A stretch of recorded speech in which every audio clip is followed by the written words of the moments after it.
Hello students,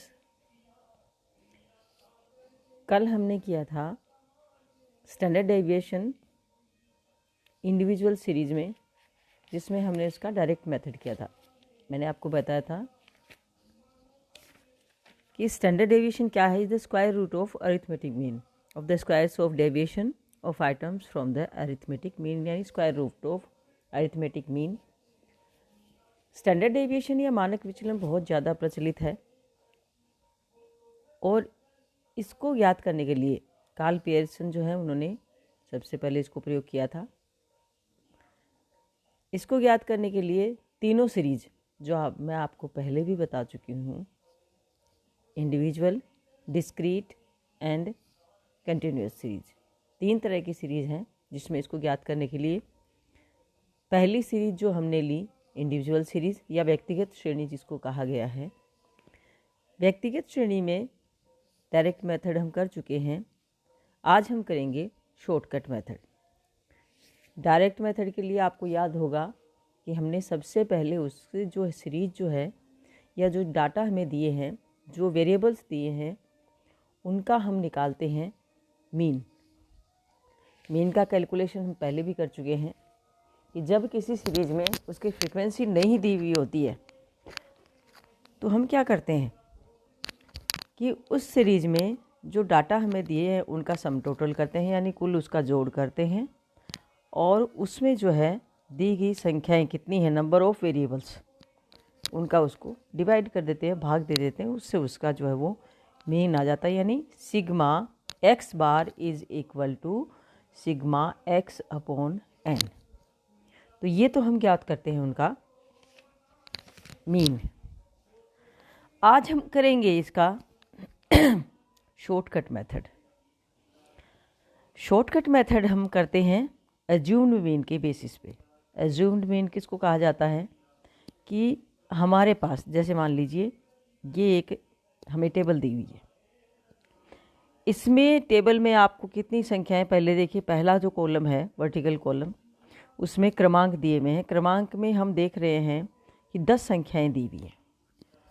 तो 10 संख्याएं दी हुई हैं, इन 10 में से किसी एक को हम मान लेते हैं माध्य, जिसको हम कहते हैं कल्पित माध्य या एज्यूम्ड मीन।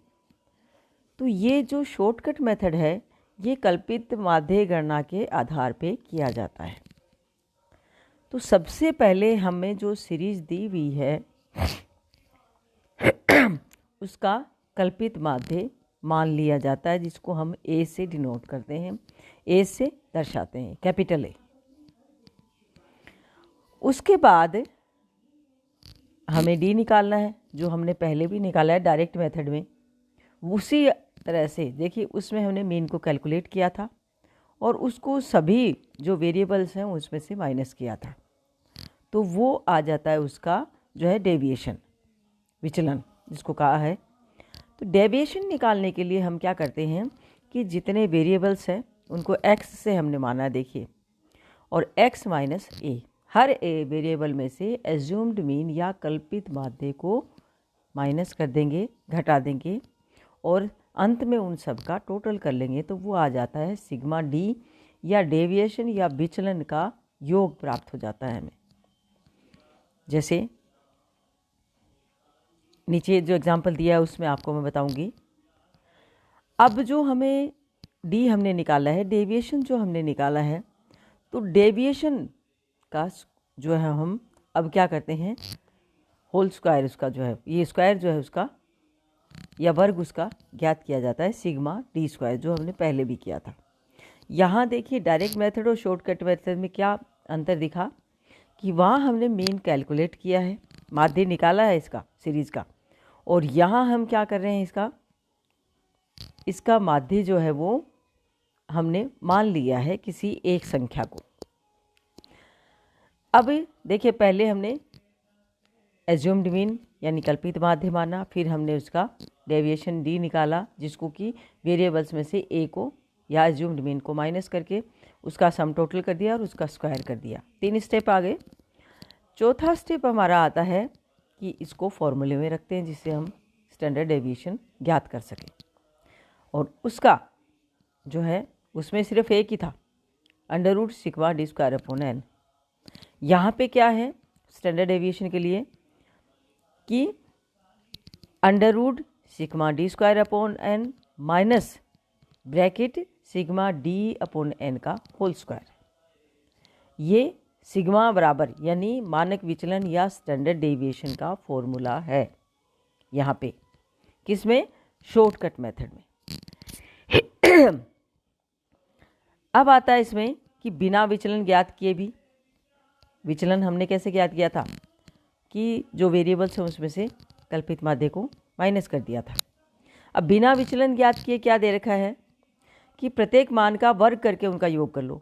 मान कौन सा, कि ये जो वेरिएबल्स दे रखे हैं, सेकंड जो कॉलम है एक्स का हर एक का स्क्वायर करो और उनका टोटल कर लो, और फिर मानों का मीन ज्ञात करो उनका, और फिर ये जो है वो स्टैंडर्ड डेविएशन का फॉर्मूला इसमें दिया हुआ है कि sigma is equal to under root sigma square upon sigma x square upon minus sigma x bar का होल स्क्वायर।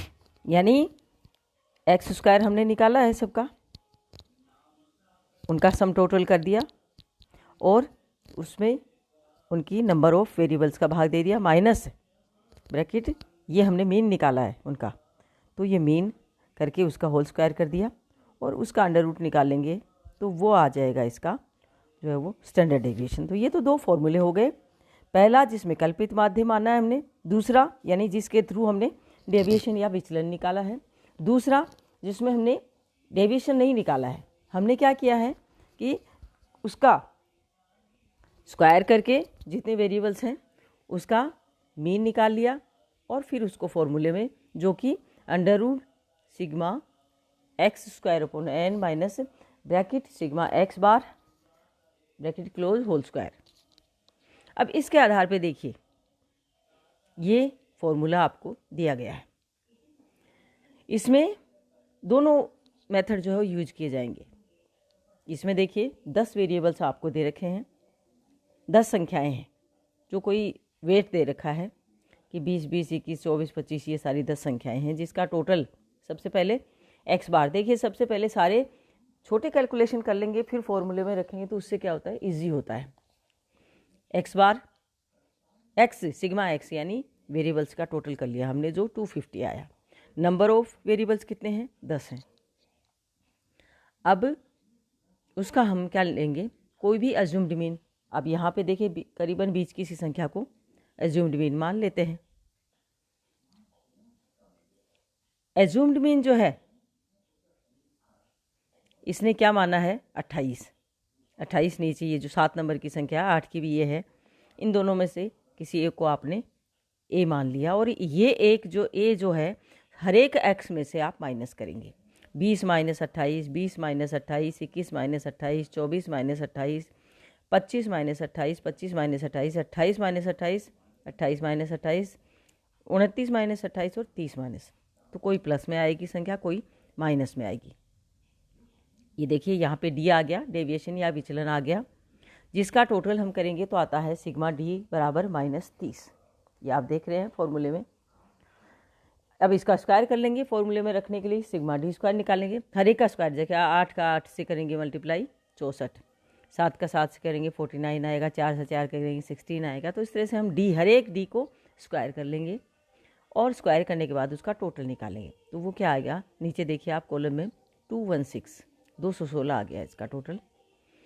अब दूसरी तरफ हमें वो भी निकालना है, दोनों फॉर्मूले में रख लें। तो जो एक्स हमें दिया हुआ है ना वेरिएबल्स शुरू में, सेकंड नंबर वर्टिकल जो कॉलम है, इन वेरिएबल्स के भी स्क्वायर कर लेंगे। 20 में 20 400, 20 गुणा 20 400, 21 गुणा 21 441। इस तरह से देखिए तो आगे क्या दिया हुआ है कि एक्स स्क्वायर भी निकाल लिया जिसका टोटल कितना आएगा 6376। अब पहला फॉर्मूला हमारा है sigma is equal to under root sigma d square upon n minus sigma d upon n का होल स्क्वायर। अब देखिए सिग्मा डी स्क्वायर कितना आ रहा है इसमें 216, आपने निकाल लिया पहले से। एन कितना है 10 है, तो अंडर रूट 216/10 माइनस, अब ये क्या है sigma d upon sigma D कितना है ये देखिए 30 है, -30 अपॉन 10 का होल स्क्वायर। सबसे पहले 30 और 10 को हमेशा कैलकुलेशन इस तरह से करिए, पहले ब्रैकेट को फिर उसकी खुली संख्याओं को कैलकुलेट करेंगे। ब्रैकेट को आपने किया तो सबसे पहले क्या आ गया, -10 आ गया, -3 आ गया, तो -10 में 30 का भाग दिया, 30 में 10 का, तो ये आ गया -3 का होल स्क्वायर। तो 216/10 -3 का स्क्वायर करेंगे क्या आएगा, 9 आएगा, -9 या 216 ये आ गया 90 - 30। 90 क्यों किया है, इसको अंडर रूट को सॉल्व करने के लिए 216 -90 - 10 अपॉन 10। अब आया 216 में से 90 घटा दो, कितना आ जाएगा, 126/10 या √12.6 या फिर आ गया इसका मान 3.55 किलोग्राम। ये इसका आ गया स्टैंडर्ड डेविएशन एक मेथड से। दूसरे मेथड में आप क्या है, दूसरा मेथड है तो sigma is equal to √sigma x² upon n minus bracket sigma x, ये x बार का होल स्क्वायर, सिग्मा x² हमने निकाला है 6376/10 माइनस मीन कितना निकाला 25 का स्क्वायर। ये कैलकुलेशन आप करेंगे, 25 को मल्टीप्लाई करेंगे 625 आता है, तो 6376 अपॉन,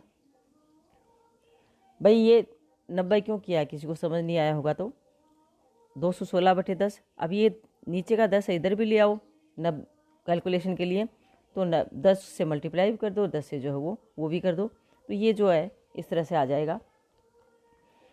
अब आ गया इसका कि 625 6250 और अपॉन 10 या फिर 126/10 जिसका कितना आ गया 3.55 किलोग्राम। ये इसका आ गया स्टैंडर्ड डेविएशन।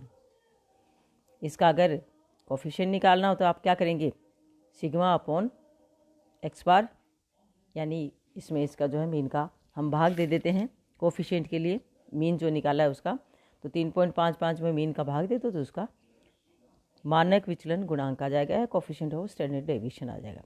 इस तरह से हम कैलकुलेट करते हैं इंडिविजुअल सीरीज़ में शॉर्टकट मेथड से स्टैंडर्ड डेविएशन।